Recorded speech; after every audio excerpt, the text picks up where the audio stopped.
La veuve Capet. Approchez. Veuve Capet. Prévenu d'eux? Prévenu d'avoir conspiré contre la France. Prévenu d'avoir conspiré contre la France.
Vous allez être interrogé.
Vous pouvez vous asseoir.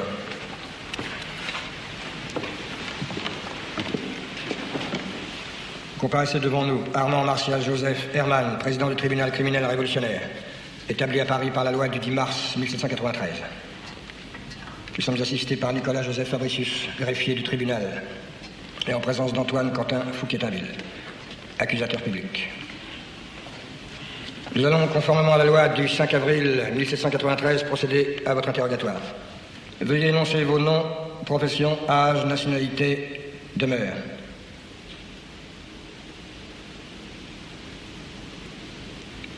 Vous n'avez pas entendu?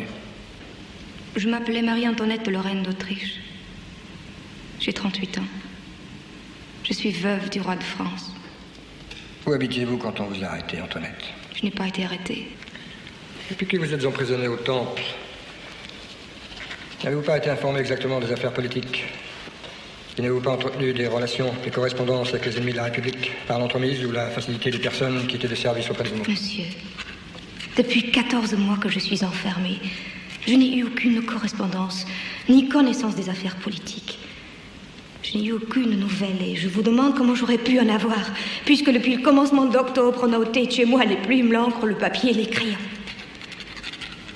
Je ne me suis adressée à personne, pour la simple raison que je savais que c'était inutile. Ton réponse est contradictoire avec la déclaration faite par les personnes qui habitaient, et qui habitent toujours d'ailleurs, le même lieu que vous. Il n'y a pas beaucoup de personnes qui habitent la tour du Temple. S'il en est qui m'accusent d'avoir eu des rapports clandestins avec elle, qu'elle le prouve. On verra alors que ce n'est pas vrai. Comme d'ailleurs tout ce dont on m'accuse. Avez-vous quelque chose à ajouter? Non. Avez-vous un défenseur? Non, je ne connais personne. Voulez-vous que le tribunal en nomme un ou deux d'office? Je le veux bien. Gouvernement d'office pour conseil défenseur officieux, les citoyens Tronçon du Coudray et Chevaux-Lagarde. Levez-vous, veuve Capet. Venez signer.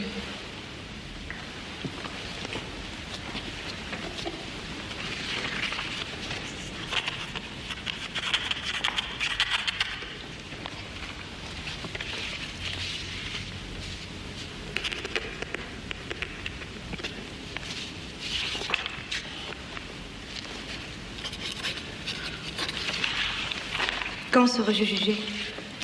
On vous le fera connaître. Gendarme, emmenez la veuve Capet.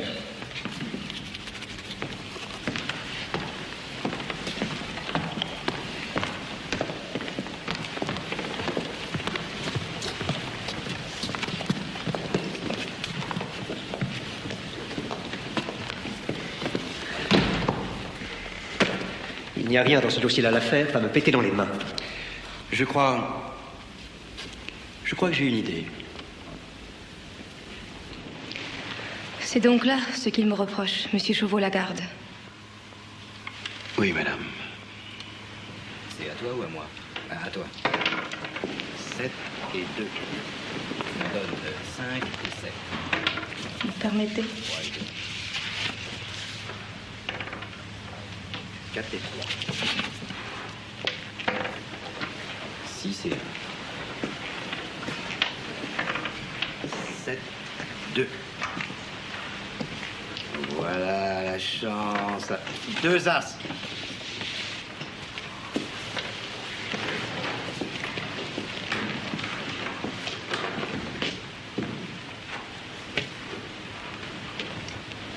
Ainsi, je suis perverse et familière avec tous les crimes.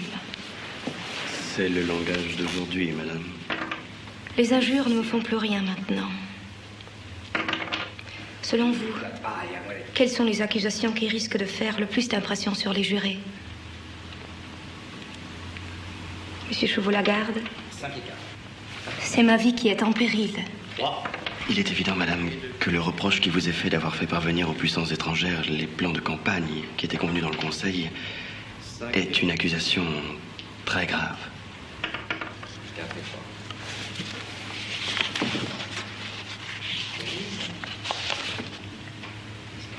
De manière que par cette double trahison, les ennemis étaient toujours instruits à l'avance des mouvements que devraient faire les armées de la République, d'où suit la conséquence que la veuve Capet est l'auteur du revers qu'ont éprouvé en différents temps les armées françaises.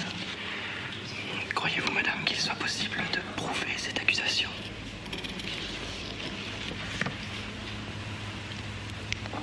Je ne sais pas. Y a-t-il eu des imprudences de votre part? Je dois le savoir, madame, même si je dois être le seul. Il y a eu des lettres. De votre main? Oui. Les ont-ils? Je ne sais pas.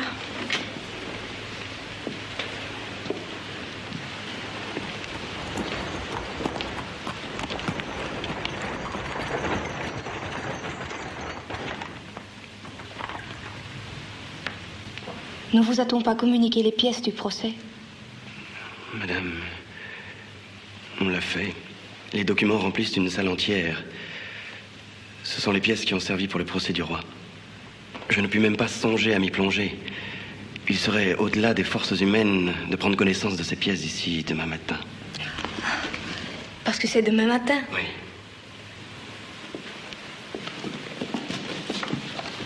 Je vais essayer d'obtenir une remise du procès. Qui peut vous l'accorder? La Convention nationale, seulement il faut que ce soit vous qui la demandiez. Je n'écrirai pas à ceux qui ont voté la mort de mon mari. Pensez à vos enfants, madame.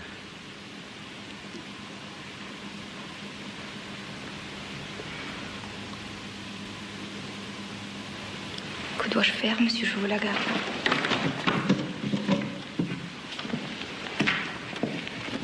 Signez ceci.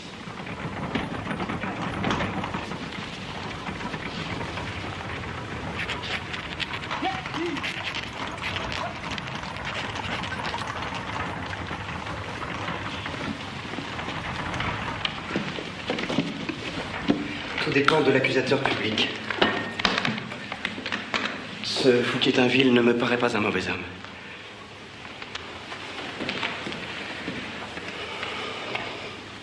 Madame. Merci, monsieur.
Ils sont pas décellés, les barreaux.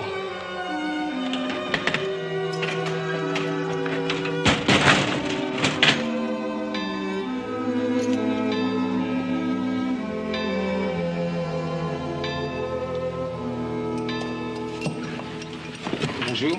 Bonjour.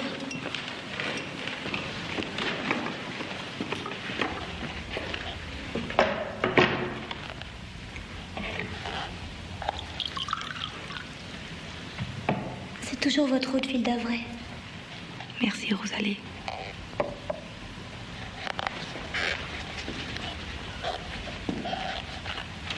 Ça va, la belle? Fait humide. La scène monte. On va être envahi par les bestioles.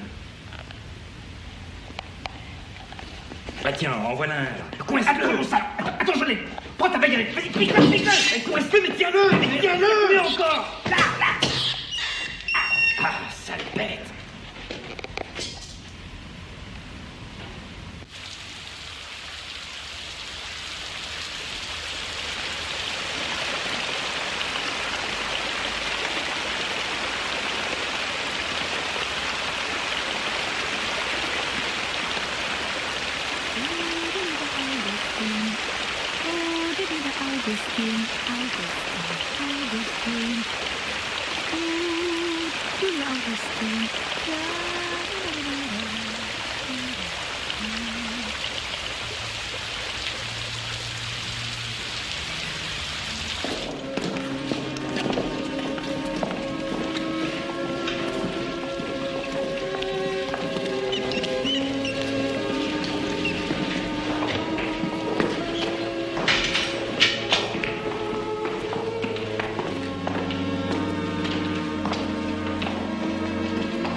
Accusé.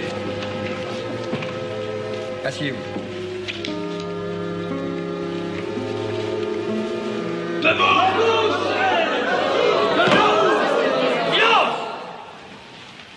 J'appelle le public à respecter la majesté de la justice révolutionnaire. Faites entrer les citoyens jurés.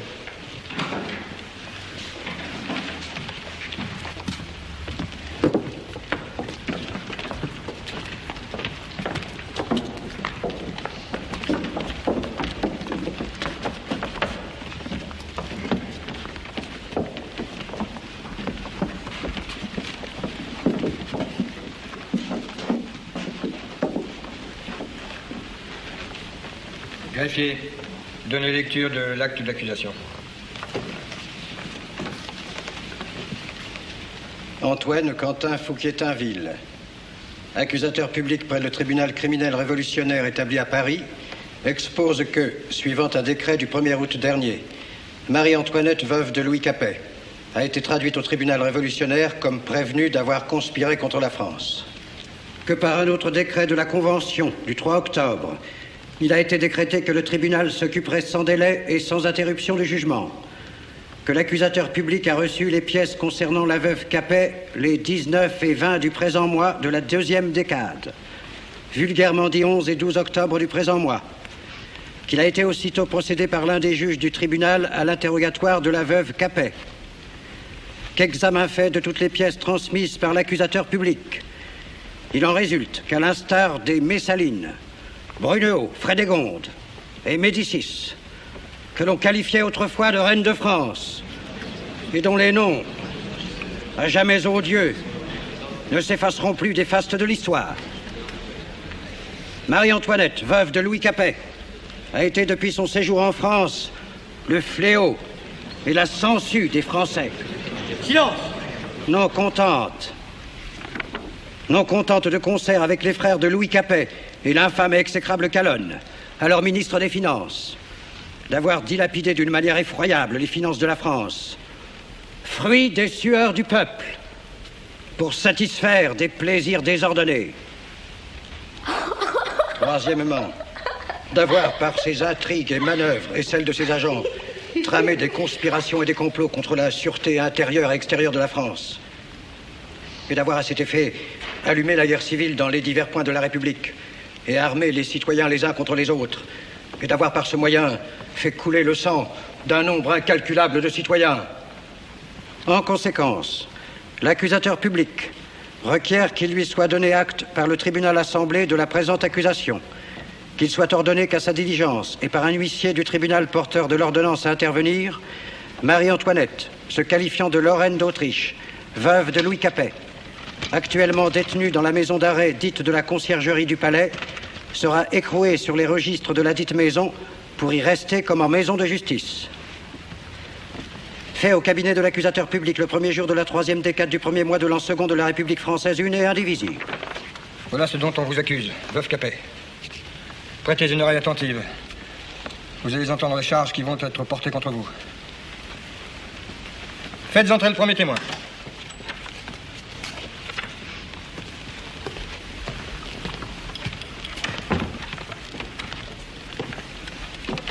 Témoin, vos noms, prénoms, âge et qualité. Lecointre, Laurent, 43 ans, député à la Convention nationale. Vous demeuriez à Versailles avant la Révolution. Oui, citoyen président, depuis de longues années. Et j'ai été à même de pouvoir constater la dilapidation effroyable des finances de la France par l'accusée. Les fêtes qu'elle donnait au château, les orgies qui s'y déroulèrent. Au début de la Révolution, vous fûtes nommé commandant second de la garde nationale de Versailles. Oui. C'est le 28 juillet 1789 que les citoyens de Versailles formèrent le projet hardi et courageux de s'affranchir de l'oppression du despote et s'organisèrent en garde nationale, à l'instar de leurs frères de Paris. Vous permettez, citoyen président? Le témoin a-t-il assisté au banquet donné le 1er octobre à Versailles par les gardes du corps au régiment des Flandres? Oui, citoyen accusateur public. L'accusé s'y est présenté avec son mari. Ils furent vivement applaudis. On y but à la santé du roi, de la reine et de leur fils. Mais la santé de la nation qui avait été proposée fut rejetée. Après cette orgie, on se transporta au château de la Ci-devant Cour de Marbre. Et là, se déroulèrent des manifestations contre la nation et l'Assemblée. La cocarde tricolore ne fut-elle pas foulée aux pieds ce jour-là?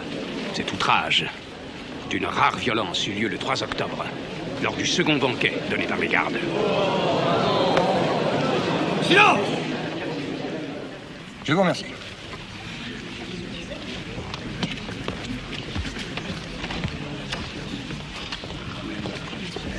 Antoinette, avez-vous quelque connaissance de tout ce qui vient d'être dit? Je n'ai aucune connaissance. Levez-vous.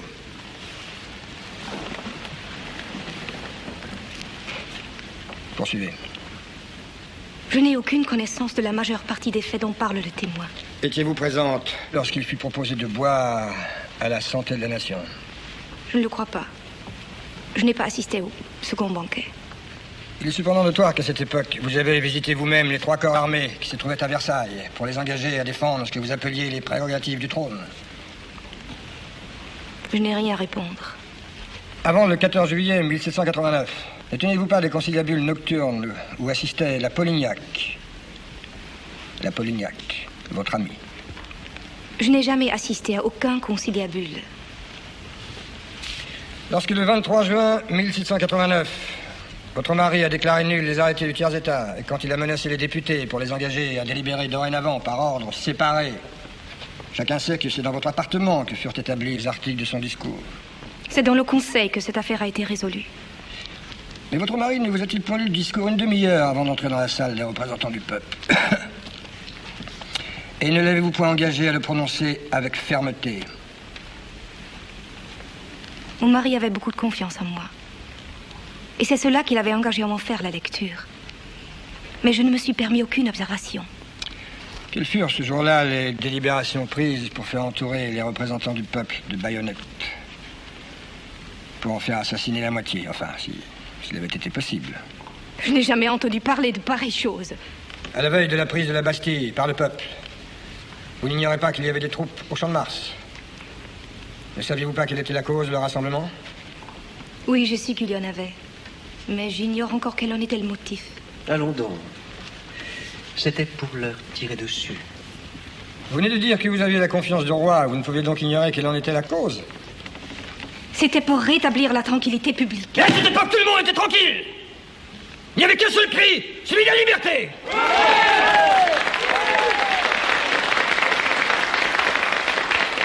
À quoi avez-vous employé les sommes immenses qui vous ont été remises par différents contrôleurs des finances?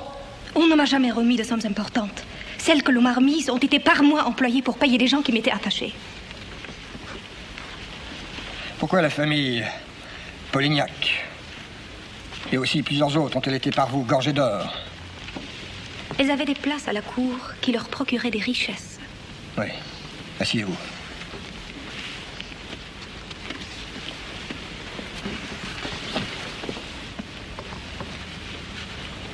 Faites entrer le témoin suivant.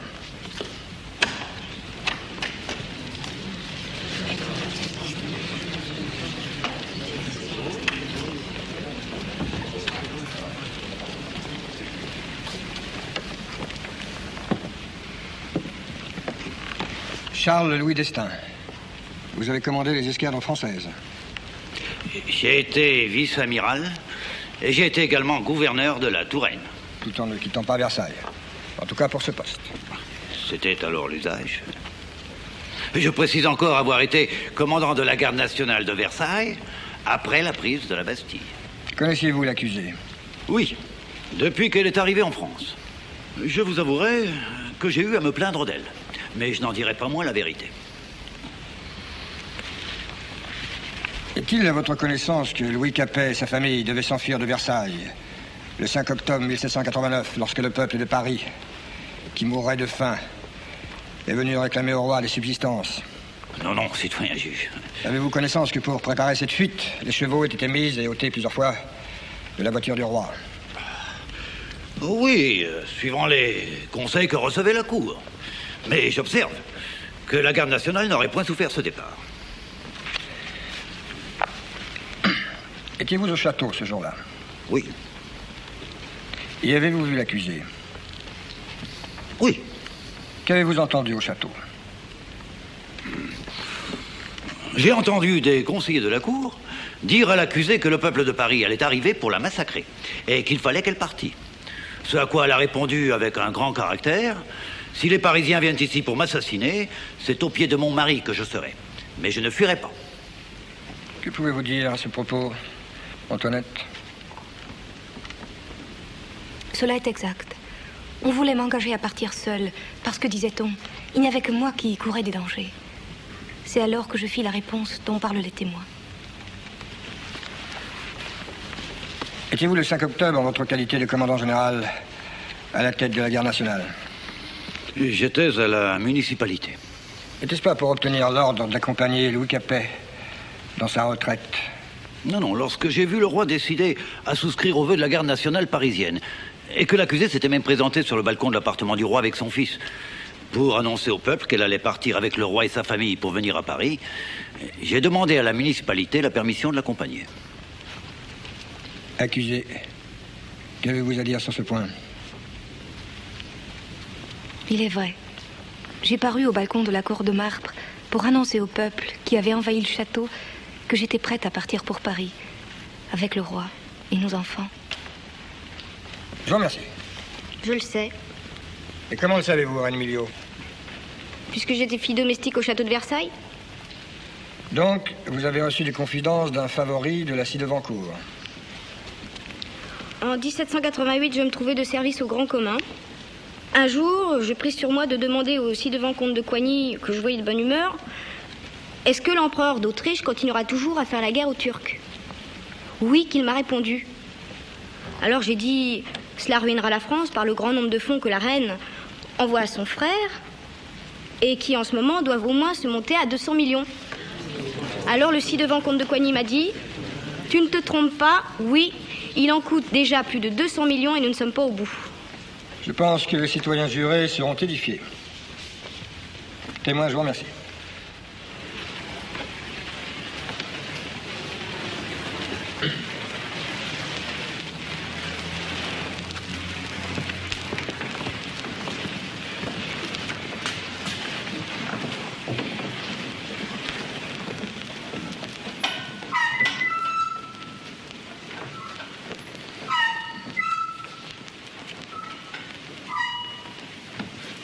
Continuez, témoin.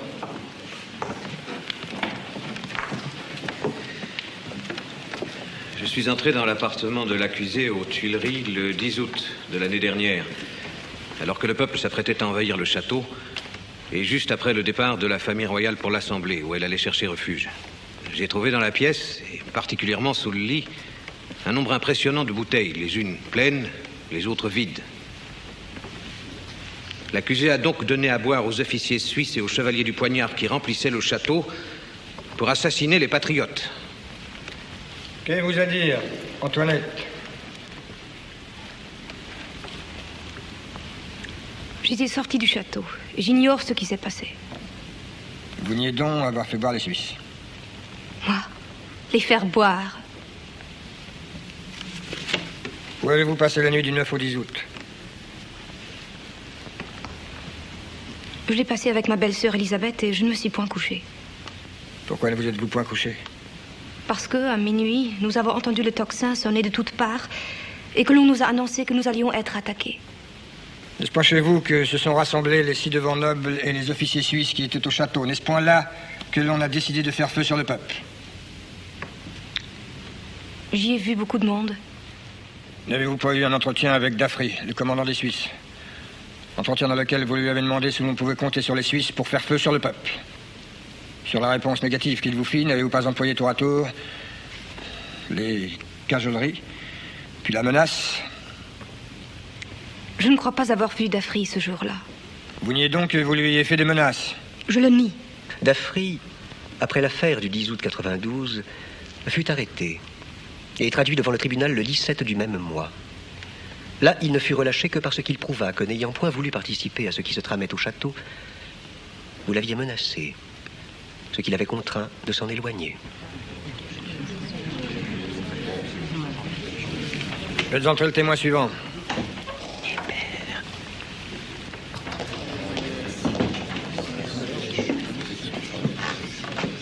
Vos noms, prénoms, âge et qualité. Jacques-René Hébert, 36 ans, publiciste, substitut du procureur de la commune. Faites votre déposition, citoyen Hébert. Citoyen président, citoyen juré, en ma qualité de membre de la commune du 10 août, je fus chargé de différentes missions importantes qui m'ont apporté la preuve de la conspiration d'Antoinette. Je voudrais parler d'un fait de la plus haute importance, car il concerne les intelligences que l'accusée ici présente n'a cessé d'avoir du temps qu'elle était emprisonnée à la tour du temple avec l'extérieur. J'ai recueilli à cet effet un témoignage que l'accusé ne saurait dénier. De qui émane ce témoignage? Tout simplement du petit Capet, fils de l'accusé. Un jour, me trouvant à l'hôtel de ville, Simon, précepteur du fils du tyran, me fit savoir qu'il avait quelque chose d'important à me communiquer. Je me suis aussitôt rendu au temple, accompagné du maire et du procureur de la commune. Arrivé au temple, nous y avons reçu une déclaration du jeune Capet. L'enfant nous a déclaré que sa mère, sa tante et sa sœur, depuis leur séjour au temple, n'avaient cessé de recevoir de l'extérieur des correspondances dans des hardes et des souliers. Le petit Capet a même nommé 13 personnes comme étant celles qui avaient en partie coopéré à entretenir ses intelligences. Ayant été enfermé avec sa sœur dans la tourelle, le petit Capet a même entendu l'une de ces personnes dire à sa mère qu'il vous procurerait les moyens de savoir des nouvelles en envoyant tous les jours un colporteur crié près de la tour, le journal du soir.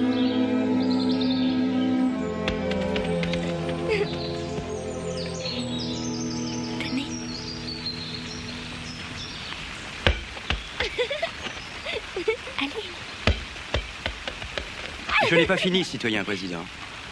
Je dirais même que le pire est à venir. Il concerne le petit Capet et sa mère.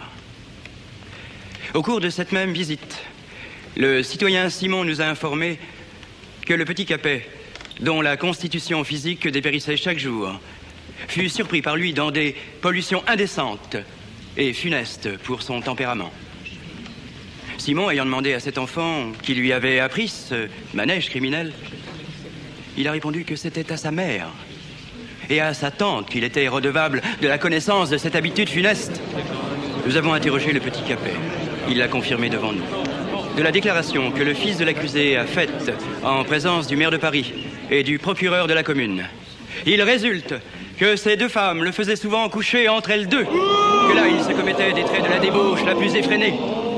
Citoyen président, citoyen juré, il n'y a pas même à douter, par le témoignage du fils de Capet lui-même, qu'il y ait eu un acte incestueux entre la mère et le fils.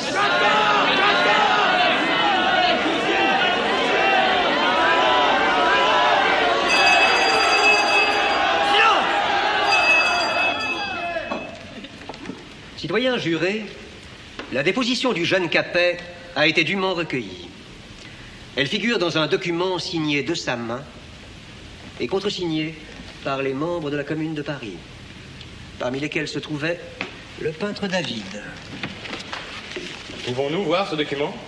Certainement. L'huissier fait passer la déposition du jeune Capet au citoyen juré.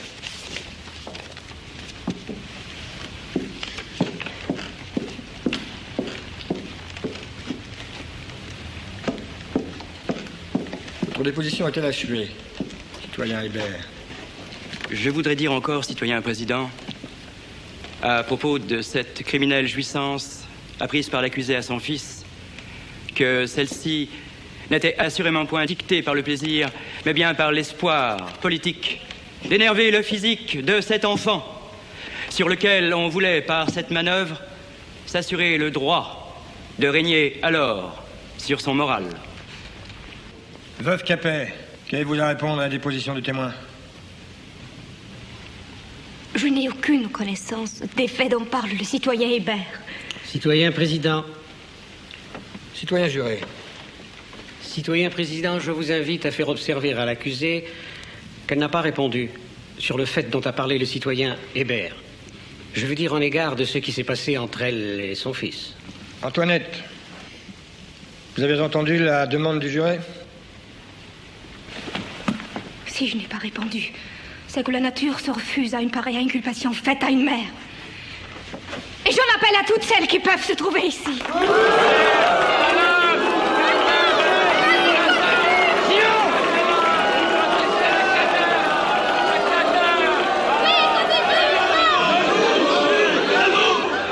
On veut que vous vous leviez.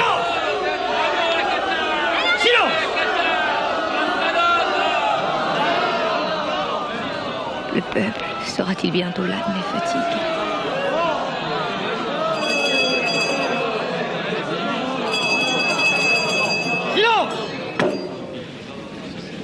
L'audience est suspendue.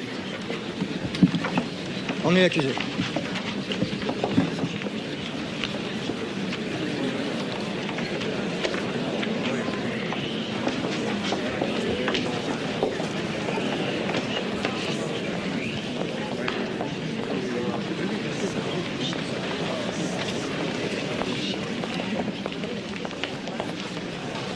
Monsieur Chauveau-Lagarde, n'ai-je pas mis trop de dignité dans mes réponses? Madame, soyez vous-même et vous serez toujours bien.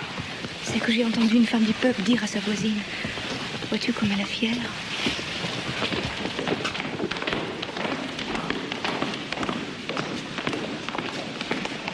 Que pensez-vous des dépositions que nous venons d'entendre, Monsieur Transon du Coudray? Elles ne contiennent aucune preuve, ni même aucun indice. Alors à demain, Monsieur Chauveau-Lagarde. À demain, Monsieur Transon du Coudray. À demain. Je me permets de vous souhaiter la bonne nuit. Merci.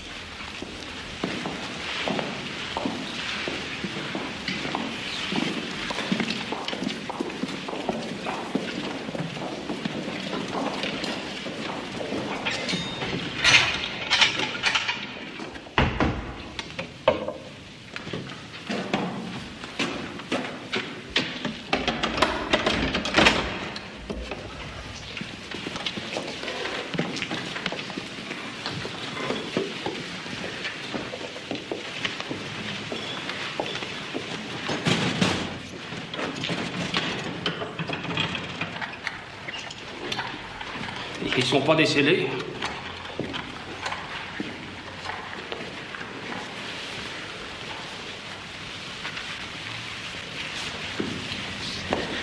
Vous pouvez disposer, emporter vos affaires.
Le jour du départ pour Varennes, avez-vous quitté les Tuileries en compagnie de Louis Capet? Non, il est sorti avant moi. Et vos enfants? Ils sont sortis 1 heure avant moi avec leur gouvernante. Ils nous ont attendus sur la place du Petit Carrousel. Quelles étaient les personnes qui étaient avec vous? Les 3 gardes du corps qui nous ont accompagnés et qui sont revenus avec nous. Combien de personnes étaient-elles instruites de votre départ? Il n'y avait à Paris que les 3 gardes du corps qui en étaient instruits. Mais sur la route, le général de Bouillé avait placé des troupes pour protéger notre départ. Qui vous a fourni ou fait fournir la fameuse voiture dans laquelle vous êtes parti avec votre famille? C'est un étranger. De quelle nation? Suédoise. N'est-ce pas Fersen, qui demeurait à Paris, rue du Bac? Oui, monsieur. Pourquoi voulez-vous quitter Paris? Parce que le roi voulait s'en aller. Et où vous rendiez-vous? À Montmédy. À Montmédy? C'est en territoire étranger, chez nos ennemis, que vous aviez résolu de vous réfugier. Non. Le roi désirait simplement se rendre à Montmédy, près de monsieur de Bouillé. Huissier, veuillez faire ouvrir le paquet d'objets saisis à la prison du Temple et appartenant à l'accusé.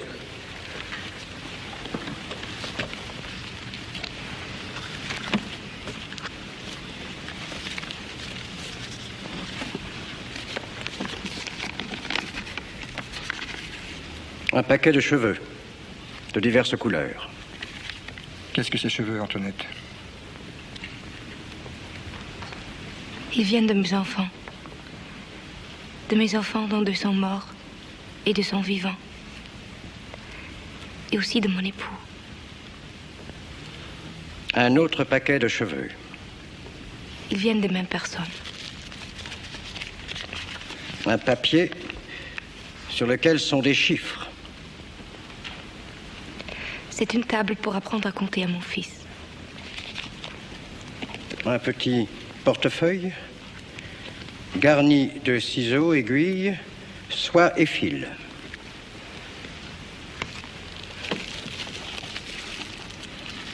Une bague en or sur laquelle sont des cheveux.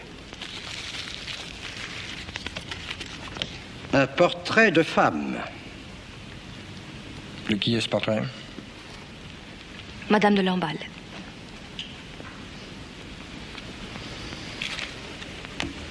Deux autres portraits de femmes. Qui sont ces femmes? Ce sont 2 femmes avec qui j'ai été élevée à Vienne. Quels sont leurs noms? Les dames de Mecklembourg et de Hesse. Un petit morceau de toile sur lequel figure un cœur enflammé, traversé d'une croix. J'observe que parmi les accusés qui ont été traduits devant le tribunal révolutionnaire comme conspirateurs, et dont la loi a fait justice en les frappant de son glaive, la plupart, mais oui, la majeure partie d'entre eux, portaient ce signe contre-révolutionnaire. Faites entrer le témoin suivant.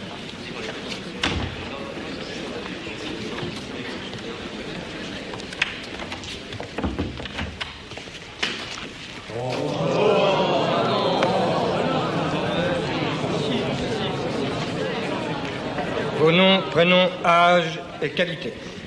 Jean-Frédéric Latour-du-Pin Gouvernet, 66 ans. Lieutenant général. Ancien membre de l'Assemblée nationale. Ancien ministre de la guerre. Témoin, à l'époque de votre ministère, l'accusé ne vous a-t-il point engagé à lui remettre l'état exact de l'armée française? Oui. Vous a-t-elle dit quel usage elle voulait en faire? Non. Antoinette, lorsque vous avez demandé au témoin l'état des armées, était-ce point pour le faire passer à l'empereur d'Autriche? Comme cela était public, il n'était pas besoin que je lui en fisse passer l'état. Les papiers publics auraient pu assez l'en instruire. Quel était donc votre motif pour commander cet état, Antoinette? Comme le bruit courait que l'Assemblée voulait qu'il y eût des changements dans l'armée, je désirais savoir l'état des régiments qui seraient supprimés.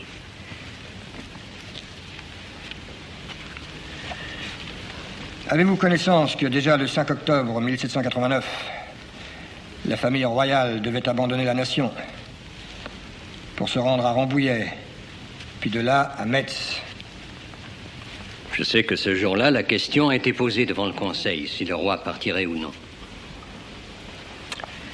Quel a été le résultat de la délibération? Que l'on resterait. J'ai entendu la reine dire ce jour-là: je sais que l'on vient de Paris pour demander ma tête, mais j'ai appris de ma mère à ne pas craindre la mort, et je l'attendrai avec fermeté. Vous avez donc vu l'accusé à ce moment-là? Oui. Est-elle point venu au Conseil? Je n'ai point vu venir au Conseil. Je l'ai seulement vu entrer dans le cabinet de Louis XVI. Parbleu, l'accusé allait dicter à Louis Capet ce qu'il devait faire. Est-ce par les ordres d'Antoinette que vous avez laissé l'armée dans l'état où elle se trouvait? Je ne crois certainement pas être dans le cas de recevoir le moindre reproche à cet égard. Attendu qu'à l'époque où j'ai quitté le ministère, l'armée française était sur un pied respectable. Est-ce pour la mettre sur un pied respectable que vous avez licencié 30 000 patriotes? Les soldats renvoyés dans leur foyer par mesure d'économie n'étaient pas 30 000. On a choisi ceux qui avaient, disait-on alors, un mauvais esprit. C'est-à-dire républicain. Antoinette! N'avez-vous pas, après l'affaire de Nancy que nous venons d'évoquer, écrit à De Bouillé pour le féliciter d'avoir fait massacrer dans cette ville 7 à 8 000 patriotes? Je ne lui ai jamais écrit. Avant d'appeler le prochain témoin, je voudrais vous poser une question. Avez-vous abusé de l'influence que vous aviez sur votre époux pour en tirer des bons sur le trésor public? Jamais. Bon. Valazé.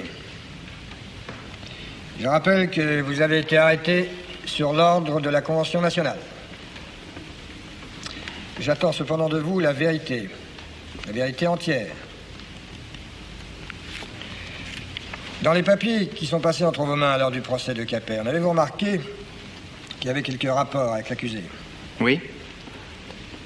Parmi les papiers trouvés chez Septeuil et qui ont servi, ainsi que d'autres, à dresser l'acte d'accusation contre Louis Capet, j'en ai remarqué 2 qui concernaient l'accusé. Le premier était un bon, ou plutôt une quittance, signée d'elle, une somme de 15 000 ou 20 000 livres, autant que je puisse m'en souvenir. L'autre pièce était une lettre dans laquelle le ministre priait le roi de vouloir bien communiquer à Marie-Antoinette le plan de campagne qu'il avait eu l'honneur de lui présenter. Citoyen accusateur. Je n'ai point ces pièces, mais nous pouvons faire confiance aux témoins.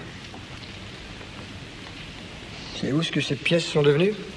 Je crois que toutes les pièces ont été retournées au comité de sûreté générale de la Convention. Emmenez le témoin. Il regagne sa prison.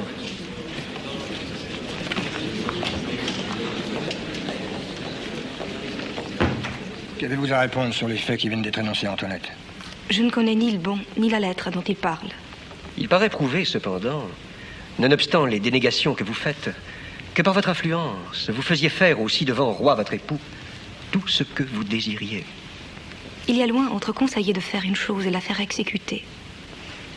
Vous voyez cependant qu'il résulte de la déclaration du témoin que les ministres connaissaient si bien l'influence que vous aviez sur Louis Capet que l'un d'eux l'invita à vous faire part des plans de campagne qui avaient été présentés quelques jours avant. D'où il s'ensuivit que vous avez disposé du caractère faible de votre mari pour lui faire exécuter de bien mauvaises choses. C'est faux. En supposant même que de vos avis, votre mari n'ait suivi que les meilleurs, vous avouerez qu'il n'était pas possible d'user de plus mauvais moyens pour conduire la France au bord de l'abîme qui a manqué de l'engloutir. Jamais je ne lui ai connu de caractère dont vous parlez.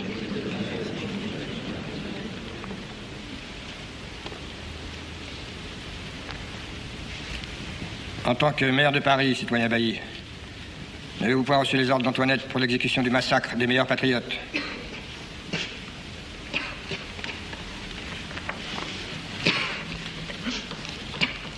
Citoyen Bailly. Je n'ai été au Champ de Mars que d'après un arrêté du Conseil général de la commune. C'était avec la permission de la municipalité que les patriotes s'étaient rassemblés au Champ de Mars. Comment avez-vous pu déployer contre eux l'infernal drapeau rouge? Le Conseil ne s'était décidé que parce que depuis le matin, on avait été instruit que 2 hommes avaient été massacrés au Champ de Mars. Les rapports qui se succédaient devenaient plus alarmants, d'heure en heure. Le Conseil fut trompé et se décida à employer la force armée. N'est-ce point le peuple qui, au contraire, avait été trompé par la municipalité? Ne serait-ce point elle qui avait proposé le rassemblement, afin d'y attirer les meilleurs patriotes et de les égorger? Non! Certainement, non.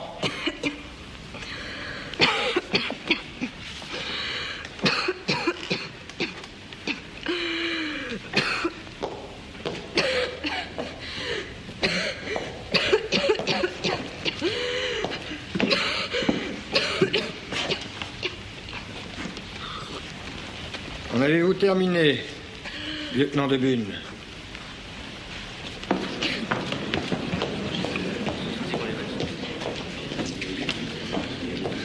J'affirme que tous les faits contenus dans l'acte d'accusation sont vrais. En ce qui me concerne, je déclare que 3 particuliers sont venus à mon domicile pour m'assassiner. Il n'est de la part d'Antoinette. J'ai vu l'accusé descendre de voiture et jeter sur les gardes nationaux qui l'avaient escorté, ainsi que sur les autres citoyens qui se trouvaient sur son passage, le coup d'œil le plus vindicatif. Cela m'a fait penser sur le champ qu'elle se vengerait. Témoin danger. Depuis que l'accusé est détenu à la conciergerie, n'avez-vous pas procuré à plusieurs de ses amis l'entrée de la prison? Non. Quelle est votre opinion sur l'accusé? Si elle est coupable, elle doit être jugée. Croyez-vous qu'elle soit patriote? Non. Croyez-vous qu'elle veuille la République? Non. Antoine Simon, 57 ans, ci-devant cordonnier. Employé en ce moment en qualité d'instituteur auprès de Charles-Louis Capet, fils de l'accusé. Avez-vous eu connaissance des intrigues qui ont eu lieu au Temple pendant que l'accusé y était? Oui. Quels sont les administrateurs qui étaient dans l'intelligence de ces faits? Le petit Capet m'a déclaré que Toulon, Petion, Lafayette, Lepitre, Beugnot, Michonis, Vincent, Manuel, Leboeuf, Jobert et Danger étaient ceux pour qui sa mère avait le plus de prédilection. Danger, particulièrement, l'a pris un jour entre ses bras et lui a dit en présence de sa mère: « Je voudrais bien que tu fusses à la place de ton père. » J'ai vu mon fils jouer dans le jardin avec Danger, mais je n'ai jamais vu Danger le prendre dans ses bras. Est-il à votre connaissance que pendant que les administrateurs étaient avec l'accusé et sa belle-sœur, on ait enfermé le petit Capet et sa sœur dans une tourelle? Oui. Oui. Avez-vous connaissance que le petit Capet ait été traité en roi, principalement lorsqu'il était à table? Je sais qu'à table, sa mère et sa tante lui donnaient le pas.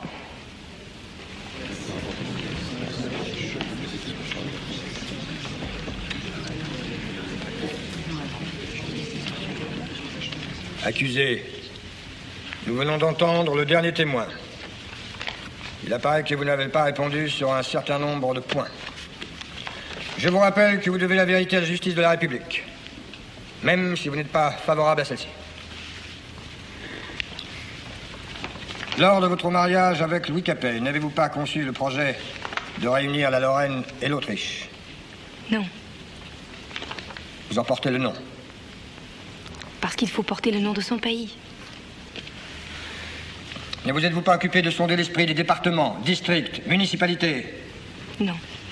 Je fais observer à l'accusé que l'on a trouvé dans son secrétaire une pièce qui atteste ce fait de la manière la plus précise. Je ne me rappelle pas avoir écrit quoi que ce soit de ce genre. Mais voici la pièce. N'irez-vous encore devant l'évidence?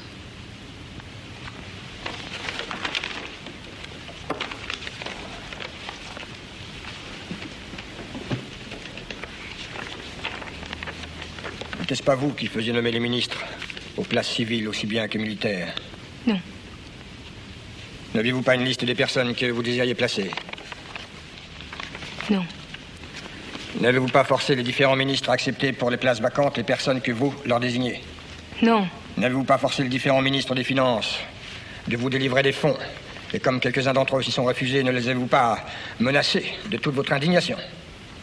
Tisset, employé au comité de surveillance de la municipalité, a vu parmi les papiers de Septeuil, trésorier de la ci-devant liste civile royale, 2 bons formant la somme de 80 000 livres signés Marie-Antoinette. Je désirais savoir de quelle date étaient ces bons. Dans la déclaration que j'ai sous les yeux, L'un était du 10 août 92 et quant à l'autre, Thyssen ne s'en souvient pas. Je n'ai jamais fait aucun bond. Et surtout, comment en aurais-je fait le 10 août? Alors que nous nous sommes rendus à 8 heures du matin à l'Assemblée. Citoyen président, l'accusation aimerait savoir où l'accusée a pris l'argent avec lequel elle a fait construire et meubler le petit Trianon, dans lequel elle donnait des fêtes qui ont ruiné la nation. Antoinette, répondez. C'était un fonds que l'on avait destiné à cet effet. Il fallait que ce fonds soit conséquent, car le petit Trianon doit avoir coûté des sommes énormes. Il est possible que le petit Trianon ait coûté des sommes immenses. Peut-être plus que je n'aurais désiré. On avait été entraîné dans les dépenses peu à peu. Du reste, je désire plus que personne qu'on soit instruit de ce qui s'y est passé. N'est-ce pas au petit Trianon que vous avez connu la femme Lamotte? Je ne l'ai jamais vue. Vous persistez à nier que vous l'avez connue, Antoinette? Mon plan n'est pas la dénégation. C'est la vérité que j'ai dite. Et que je persisterai à dire. N'avez-vous pas sollicité le ministre Vergennes afin qu'il fît passer 6 millions à l'empereur d'Autriche? Non. Pourquoi vous, qui avez promis d'élever vos enfants dans les principes de la Révolution, ne leur avez-vous inculqué que des erreurs? En traitant par exemple votre fils avec des égards qui semblaient faire croire que vous pensiez le voir un jour, le successeur du ci-devant roi, son père. Il était trop jeune pour lui parler de cela. Je le faisais mettre au bout de la table et je lui donnais moi-même ce dont il avait besoin. Ne vous reste-t-il plus rien à ajouter pour votre défense, Antoinette? Hier, je ne connaissais pas les témoins. J'ignorais ce qu'ils allaient déposer. Eh bien, personne n'a articulé contre moi aucun fait positif.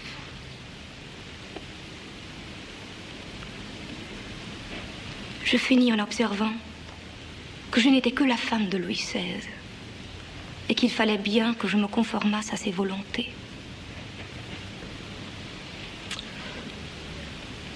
L'audience est suspendue.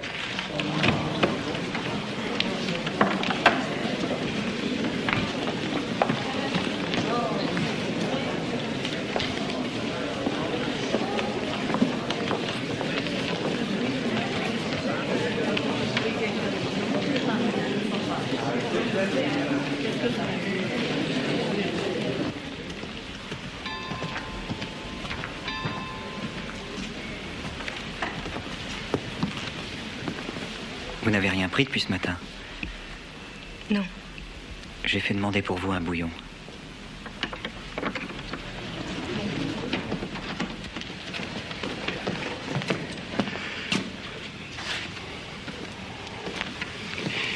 Ils n'ont rien prouvé sur le point que nous craignons le plus.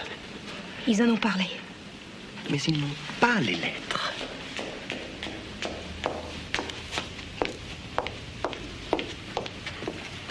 Je ne sais s'il est encore chaud.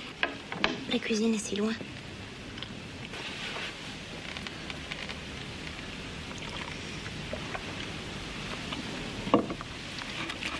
Ce sera encore long, madame?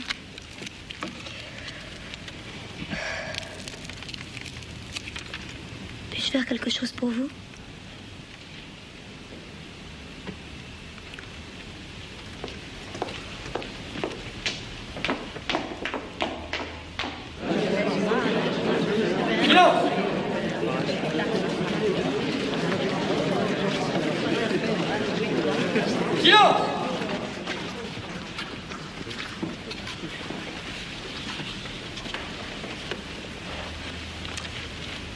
La parole est à l'accusateur public.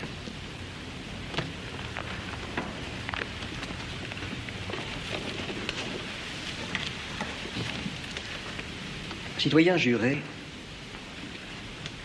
la femme qui est devant vous a fait couler le sang de milliers de Français. Elle a conduit l'État à sa ruine. Elle a conspiré contre les libertés publiques. Et dans une guerre qu'elle a voulu, elle a pris le parti de nos ennemis contre la nation, à laquelle pourtant elle appartenait depuis le jour de son mariage avec Louis Capet. Un seul de ces crimes suffirait pour que vous la condamniez. Un seul. Et elle les a commis tous. Les témoins qui se sont succédés à cette barre vous auront convaincu de la perfidie avec laquelle l'accusé a, de longue date, ourdi ses manœuvres contre le peuple. Dès avant notre révolution, elle haïssait les Français, parce que ceux-ci lui reprochaient, à juste titre, ses folles dépenses. Alors que les impôts accablaient chaque année davantage ses sujets les plus démunis, elle offrait à Versailles des fêtes toujours plus somptueuses, où elle apparaissait couverte de bijoux éclatants, dont un seul lui suffit à soulager la misère de milliers de malheureux. Ses ministres eux-mêmes, lorsqu'ils accédaient au pouvoir, étaient épouvantés par le nombre de millions que, sur son ordre, il devait verser à ses favoris et à ses favorites. Et non contente de ruiner la France pour satisfaire ses plaisirs et l'égoïsme d'une cour perverse, elle a fait passer des sommes énormes à l'empereur d'Autriche, se souvenant chaque jour qu'elle était née autrichienne. À part autrichienne! À part autrichienne!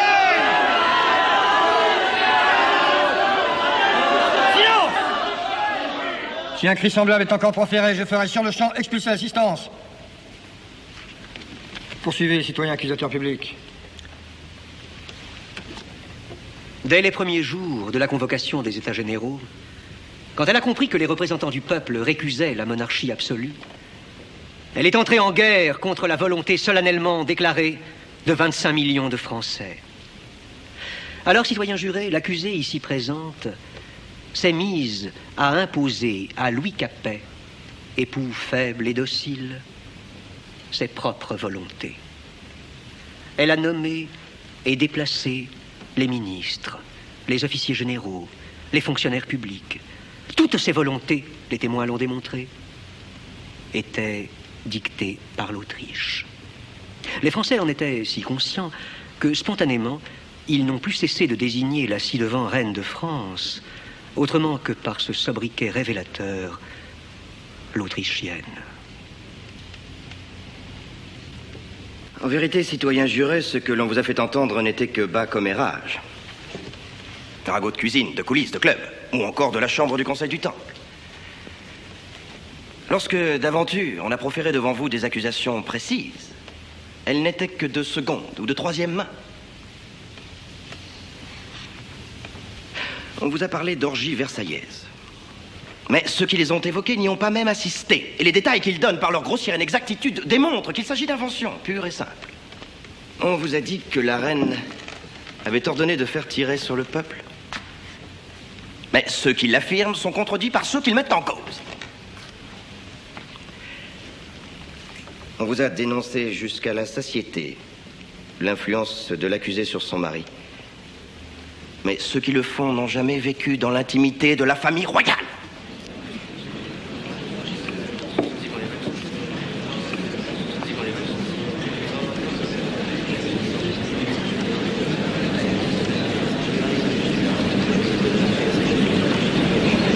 J'irai plus loin, citoyen juré. L'accusation qui a été soutenue devant vous se retourne contre ceux qui accusent. Tout le système judiciaire qui fait que nous sommes ici est né de la Constitution, qui établit la liberté. Et qui nous a donné cette Constitution? Sinon Louis Capet et son épouse, celle-là même que nous voyons devant nous aujourd'hui dans les fers. J'en viens à l'accusation d'avoir conspiré avec l'étranger contre la France. On nous dit que la ci-devant reine aurait communiqué à l'ennemi le plan de campagne de nos armées. Si le fait était vrai, il serait fort grave, en effet. Et l'on serait en droit de réclamer pour celles qui en seraient coupables une prompte et sévère justice. Mais quand on accuse, on doit démontrer. On vous a parlé d'intelligence avec les puissances étrangères. Mais vous en a-t-on apporté la preuve? Où sont les documents qui démontreraient de tels crimes? Assurément. Dans le cas où une telle trahison serait avérée, des lettres eussent été écrites, des dépêches eussent été échangées. Où sont-elles, ces lettres? Où sont-elles, ces dépêches? Les avez-vous lues? Vous les a-t-on montrées?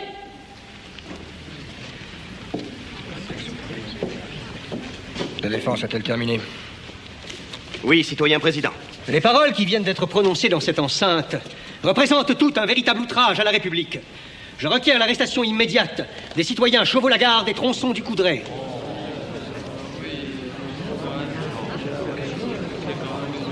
Gendarme, mettez ces deux hommes en état d'arrestation. Mais citoyen accusateur public, citoyen président, les droits de la défense. Gendarme, obéissez!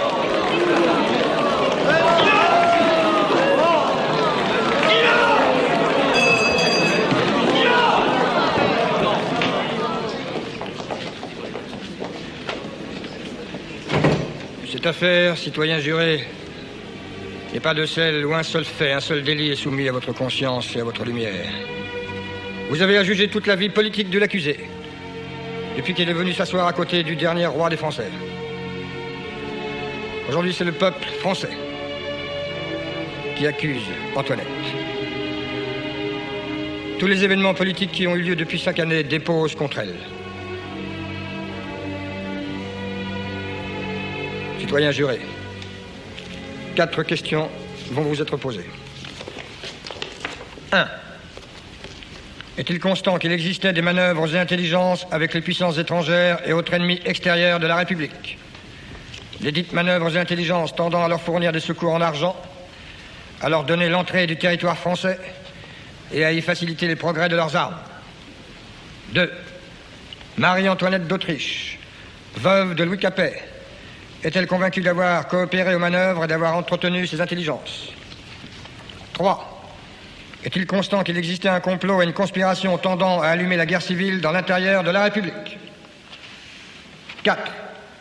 Marie-Antoinette d'Autriche, veuve de Louis Capet, est-elle convaincue d'avoir participé à ces complots et conspirations?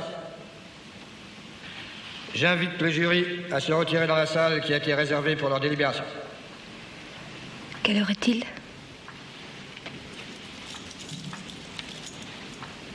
Bientôt 4 heures du matin.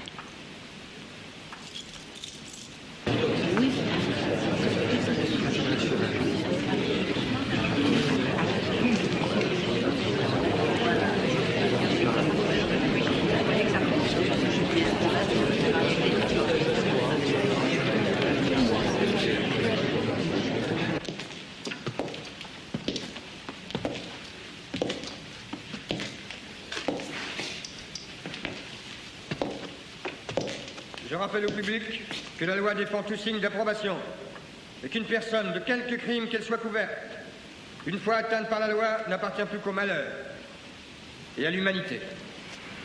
On m'a dit qu'il me condamnerait à la déportation.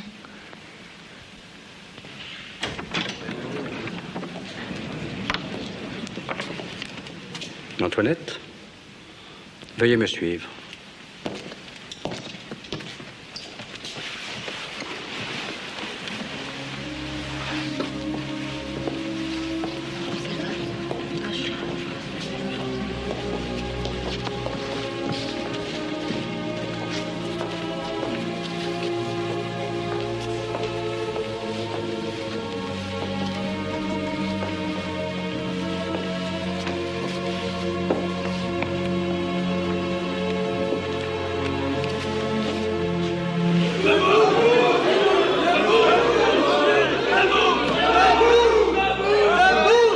Levez-vous, Antoinette.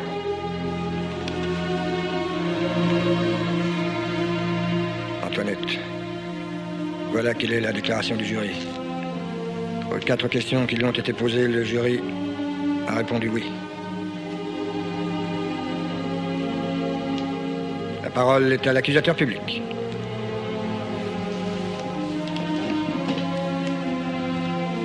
Citoyen juré, je requiers que l'accusé soit condamné à la peine de mort, conformément à l'article 1er de la première section du titre 1er de la deuxième partie du Code, lequel est ainsi conçu: toute manœuvre, toute intelligence avec les ennemis de la France, tendant soit à faciliter leur entrée dans les dépendances de l'Empire français, soit à leur livrer des villes, forteresses, ports, vaisseaux, magasins ou arsenaux appartenant à la France, soit à leur fournir des secours en soldats, argent, vivres ou munitions, soit à favoriser d'une manière quelconque les progrès de leurs armes sur le territoire français ou contre nos forces de terre ou de mer, soit à ébranler la fidélité des officiers, soldats et autres citoyens envers la nation française, seront punis de mort.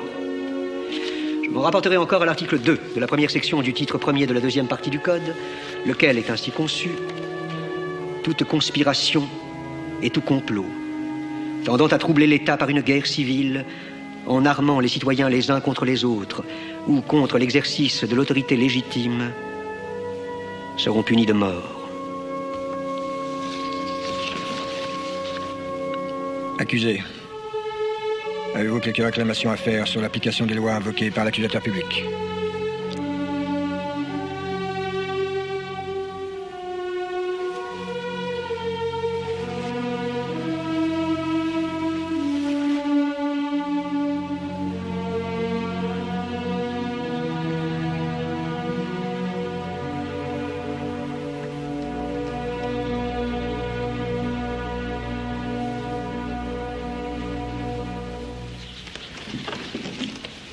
Le tribunal, d'après la déclaration unanime du jury, faisant droit sur le réquisitoire de l'accusateur public, d'après les lois par lui citées, condamne la dite Marie-Antoinette, dite Lorraine d'Autriche, veuve de Louis Capet, à la peine de mort. Déclare, conformément à la loi du 10 mars dernier, ces biens, si aucun est là dans l'étendue du territoire français, acquis et confisqués au profit de la République. Ordonne qu'à la requête de l'accusateur public, le présent jugement sera exécuté sur la place de la Révolution, imprimé et affiché sur toute l'étendue de la République.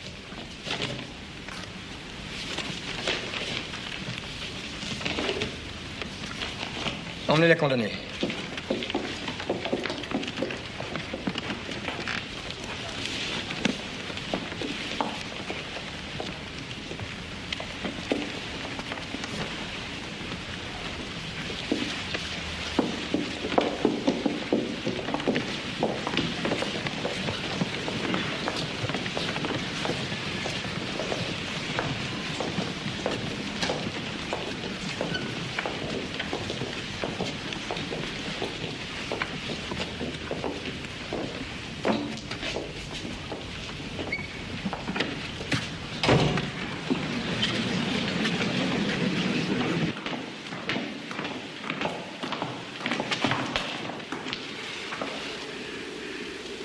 Je vois peine à me conduire.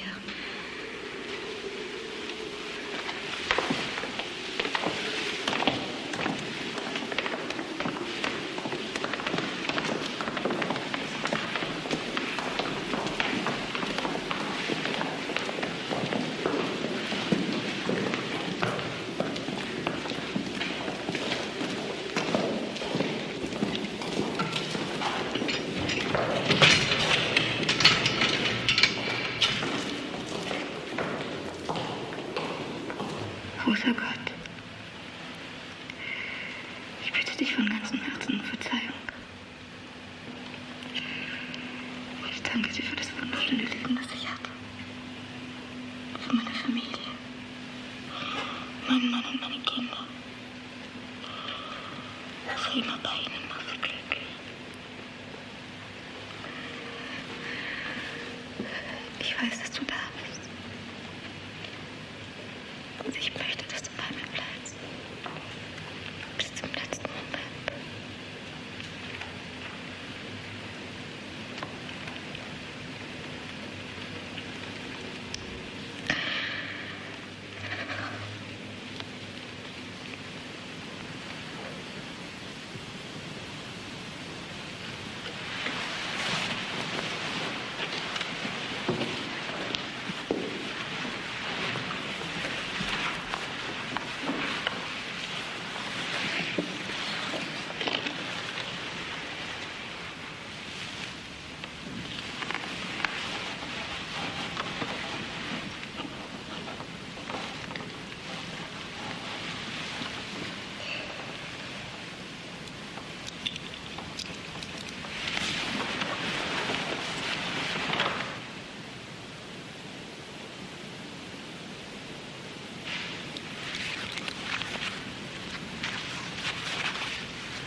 Monsieur, Oui.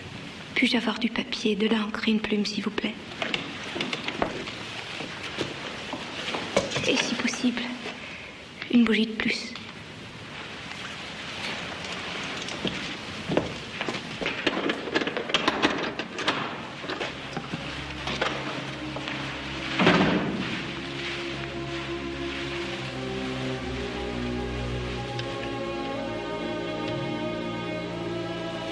C'est à vous, ma sœur, que j'écris pour la dernière fois. Je viens d'être condamnée non pas à une mort honteuse, elle ne l'est que pour les criminels, mais à aller rejoindre votre frère. Comme lui, innocente, j'espère montrer la même fermeté que lui dans ces derniers moments. Je suis calme comme on l'est quand la conscience ne reproche rien. J'ai un profond regret d'abandonner mes pauvres enfants. Vous savez que je n'existais que pour eux. Recevez pour eux deux ici ma bénédiction. J'espère qu'un jour, lorsqu'ils seront plus grands, ils pourront se réunir avec vous et jouir en entier de vos tendres soins. Que mon fils n'oublie jamais les derniers mots de son père que je lui répète expressément, qui ne cherche jamais à venger notre mort. Je meurs dans la religion catholique, apostolique et romaine, dans celle de mes pères, dans celle où j'ai été élevée et j'ai toujours professé. N'ayant aucune consolation spirituelle à attendre, ne sachant s'il existe encore ici des prêtres de cette religion, je demande sincèrement pardon à Dieu de toutes les fautes que j'ai pu commettre depuis que j'existe. J'espère que dans sa bonté, il voudra bien recevoir mes derniers vœux, ainsi que ceux que je fais depuis longtemps, pour qu'il veuille bien recevoir mon âme dans sa miséricorde et sa bonté. Je demande pardon à tous ceux que je connais et à vous, ma sœur, en particulier, de toutes les peines que sans le vouloir j'aurais pu leur causer. Je pardonne à tous mes ennemis le mal qu'ils m'ont fait. Je dis adieu à mes tantes et à tous mes frères et sœurs. J'avais des amis. L'idée d'en être séparés pour jamais et leur peine sont un des plus grands regrets que j'emporte en mourant. Qu'ils sachent du moins que jusqu'à mon dernier moment, j'ai pensé à eux. Adieu, ma bonne et tendre sœur. Puisse cette lettre vous arriver. Pensez toujours à moi et je vous embrasse de tout mon cœur ainsi que ces pauvres et chers enfants. Mon Dieu, qu'il est déchirant de les quitter pour toujours.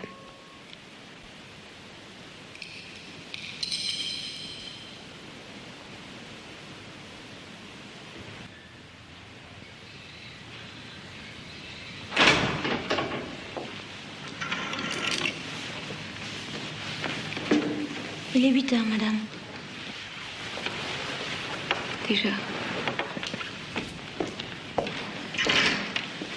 Citoyenne. Citoyenne, j'ai ordre de ne pas vous quitter du regard.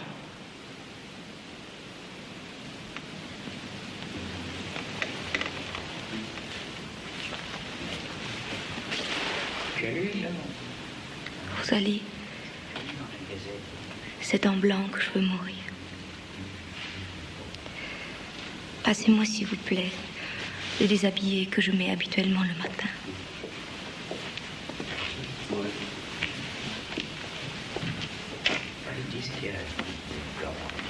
Où est le lieutenant de Bune? Il a été arrêté ce matin. Il vous a donné un verre d'eau en milieu de séance. Et mes avocats? Ils ont été relâchés. Vous ne craignez pas d'avoir froid? Passez-moi ici mon grand fichu de mousseline et mon bonnet blanc.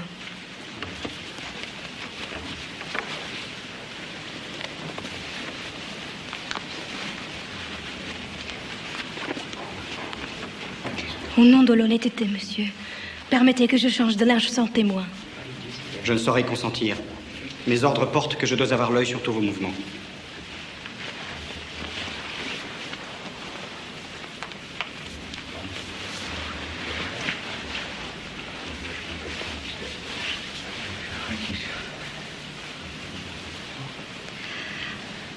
Voulez-vous me donner une chemise propre?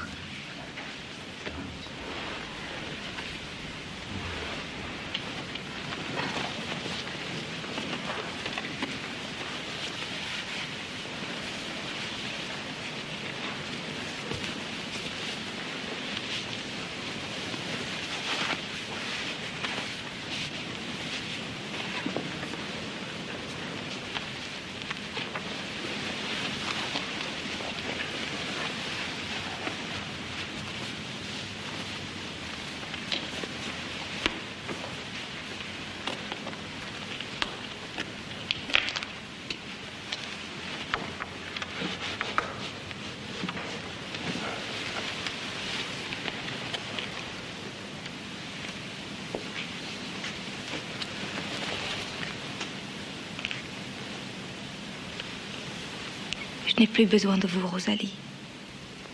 Merci.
Que voulez-vous, monsieur?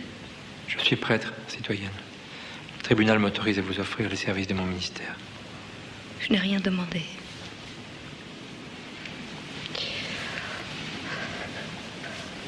Vous avez froid? Oui.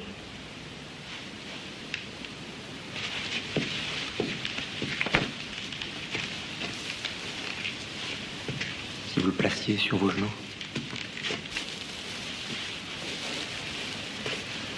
Voulez-vous que je vous reçoive en confession? Non. Mais madame, lorsqu'on saura que dans cet instant suprême... Vous direz aux personnes qui vous en parleront que la miséricorde de Dieu y a pourvu. Madame, pourrais-je vous accompagner? Comme vous voudrez.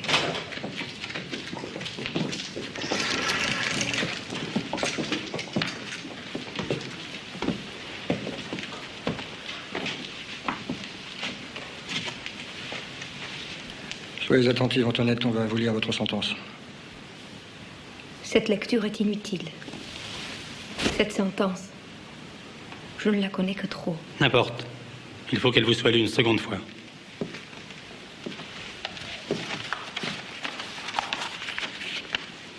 Le tribunal, d'après la déclaration unanime du jury, faisant droit sur le réquisitoire de l'accusateur public, d'après les lois par lui citées, condamne la dite Marie-Antoinette, dite Lorraine d'Autriche, veuve de Louis Capet, à la peine de mort.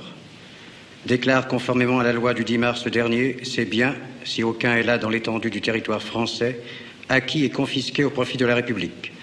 Ordonne qu'à la requête de l'accusateur public, le présent jugement sera exécuté sur la place de la Révolution, imprimé et affiché sur toute l'étendue de la République.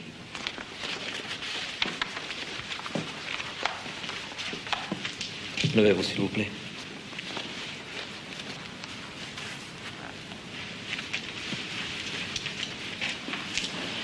Tournez-vous.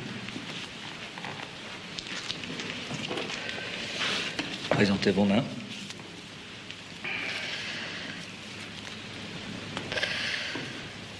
Est-ce qu'on va me lier les mains? Mais on ne les a point liées à mon mari. Fait-on le voir? Mon Dieu.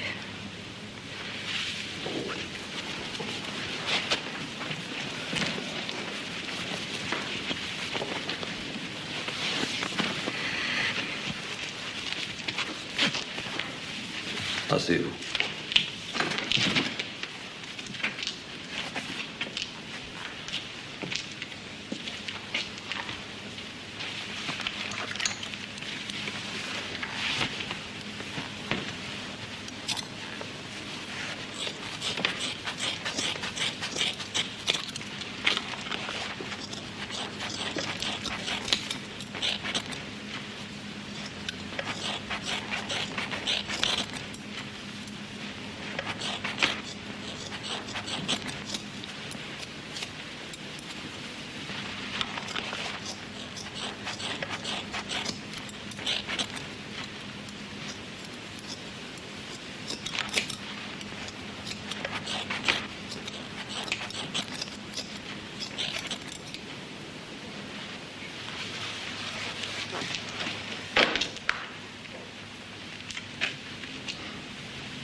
Il est temps.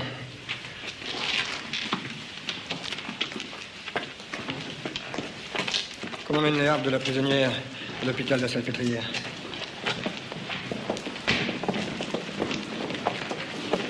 La rivière. Vous savez qu'ils vont me faire mourir.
S'il vous plaît, je voudrais que l'on me délie les mains, juste pour un instant. Déliez les mains.